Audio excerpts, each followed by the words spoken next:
Thank you.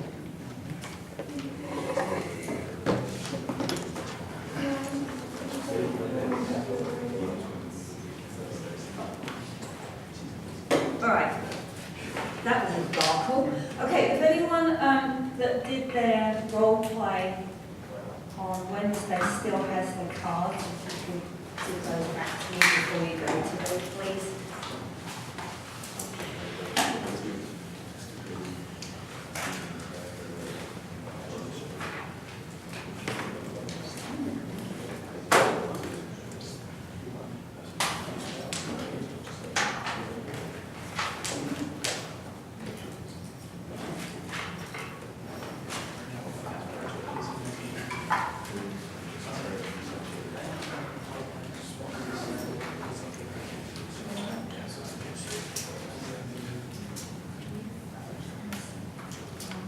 Mark?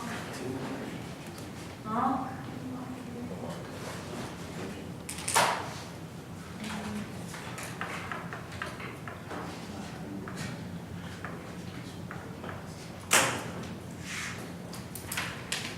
Okay. Oh yes, I will be writing on the board. Definitely. Okay. All right, chapter 2. Here we go. Okay, so chapter 2, there are bits of it I'm going to say skip very quickly, and there's a couple of other pieces that you want to pay close attention to, all right? Chapter 2 is going to introduce some other models for looking at motor behavior, okay? So, as I said, the textbook is based on constraints theory, but they spend a chapter introducing these other ideas, and every now and then during the book they'll refer back particularly to the information processing one. Okay? And if you pick up another textbook, this one, the reason I use this is because it uses the constraints theory. Most of the textbooks lean more towards the information processing approach. A couple of the newer ones are starting to combine them, which is nice. Okay.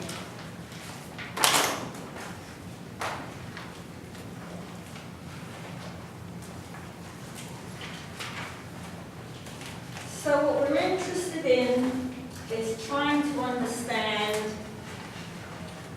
what happens movement-wise between our newborn. So someone in your family has a baby, you go home, you visit, baby's brand new, doesn't do anything, doesn't really react to very much, okay? Can barely see you, just kind of lies there and wiggles around and yells. Everybody goes, "Oh, how cute," and you go back to school, okay? Later in the year, so this one is at 9 months, you go home for summer and you go visit your family member, and this squiggly yelling thing turned into this gorgeous individual who's got a personality and is moving around and doing things and reacting to the environment and reacting to people, and we've got this massive change over the course of 9 months. All right, here, baby's unable to move by choice. Any movement you see is involuntary at this point. And here, this baby's sitting up, reaching for things, maybe self-locomoting, maybe creeping or butt scooting. All right, so we want some help trying to understand what happened. All right, and so that's where we're looking at these theories, right, as a way of explaining what we're seeing. So the maturational perspective is old, right? Initiated in the 1930s. It's mostly considered out of date now, all right? However, it's interesting to take a very brief look at it because of the impact that it had for a very long time. So in the maturational perspective, what they believed was that our movement skills were driven by the maturation of the central nervous system.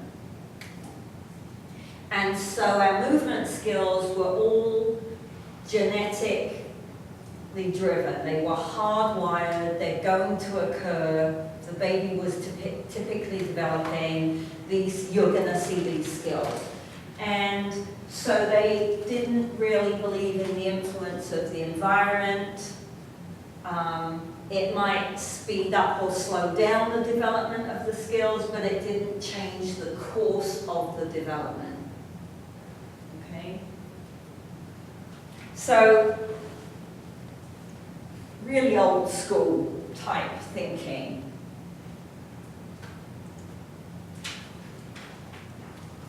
The key point when we're looking at maturation theory is that this theory influenced PE teaching and parenting styles for many, many years.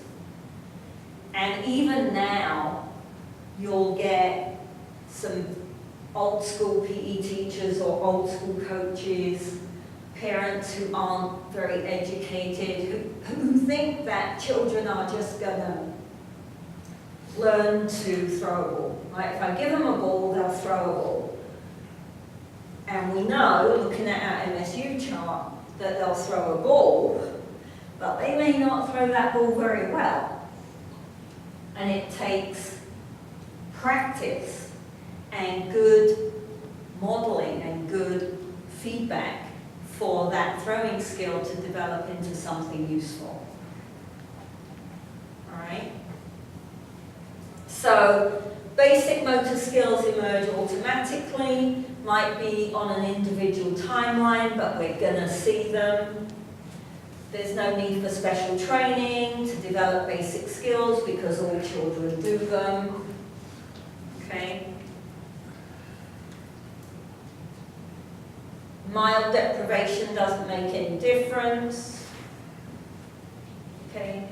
And the other systems in the body really are not very significant to the development of motor skills. Okay? So just from looking at chapter 1, you can see that where we are now, from a research perspective, very, very different to what they used to believe. All right? So that's about all you need to know about maturation theory. Okay? It's out of date, but it had a very long-lasting impact on how PE was taught and how parents worried about motor skills in their children. Okay?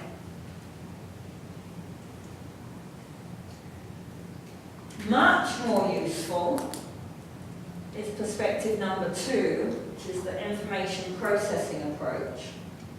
When I was in undergraduate, this was the driving theory. It was relatively new, everybody was very excited about it, and this was what we learned in motor behavior when I did my sports science degree. Right? So, information processing really blossomed in the early to mid-1970s. And it's the first time that we saw a real process-oriented approach to how we thought about motor skills. So it's looking at the process of how the skill evolves rather than the end product. Okay. So the basic idea is that the brain acts like a computer.